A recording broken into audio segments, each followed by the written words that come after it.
So where do Chilliwack home prices actually stand right now? It seems that the only constant in the last 2 years in our local real estate market has been change. It has been nearly impossible to keep up with changes that are happening in the local market, from interest rate increases to seasonal market changes to the news headlines going from hot to cold to hot again. From the crazy highs of February in 2022 to the lows we saw this winter to the rebound that we saw this spring. If you want to find out where we're at today, keep watching. Up until February of this spring, we were in a strong buyer's market. Buyers had the upper hand. We saw aggressive offers, we saw lower home prices, and we saw far fewer home sales. However, once the spring market began, the tide turned quickly. To give you an idea of where inventory is at in the current market, I pulled up stats from this year versus this time exactly a year ago. And what I found was quite surprising. We've actually had 100 less listings this year than exactly the same time last year, and we've had 150 more sales this year than we did last year. So our total listings are down about 23% from where they were last year, and our home sales are up 75% from where they were last year. And obviously that huge spread has been putting a squeeze on housing inventory. And right now we're down to just 2.5 months of supply in the current real estate market in Chilliwack and District. And what has this squeeze on inventory actually done? Well, a couple things. So first off, it's put upward pressure on home prices in Chilliwack and District. And number two, it's changed our market back into a seller's market. Let's take a look at what that shortage of supply has actually done to home prices in real numbers. Month over month, we've seen the benchmark home price for a detached home in Chilliwack increase just 1.1%, and since February, it's come up 3.4%.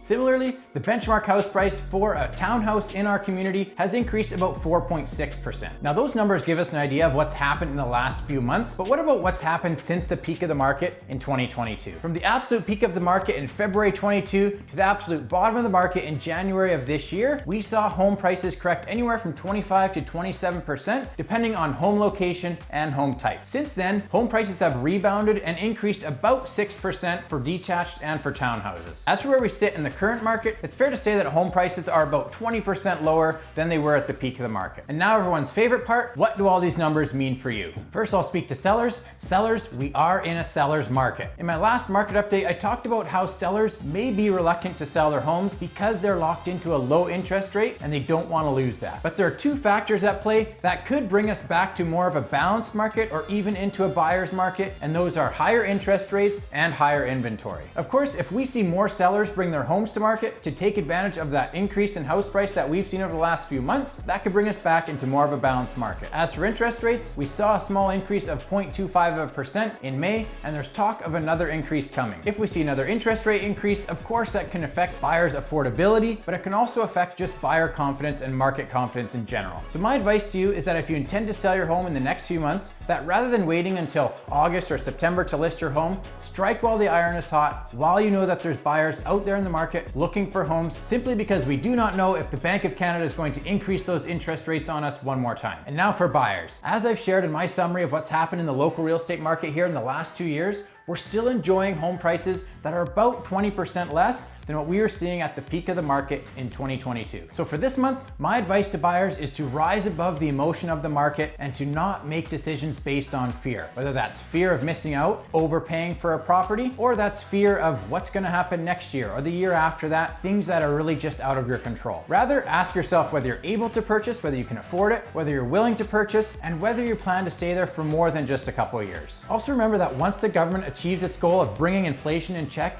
and cooling off the hot economy, it's reasonable to expect that they're gonna start decreasing those mortgage interest rates. Thanks for watching my Chilliwack market update for June of 2023. And if you found this video helpful and you'd like me to continue putting out these market updates, it would mean a lot to me if you gave this video a thumbs up.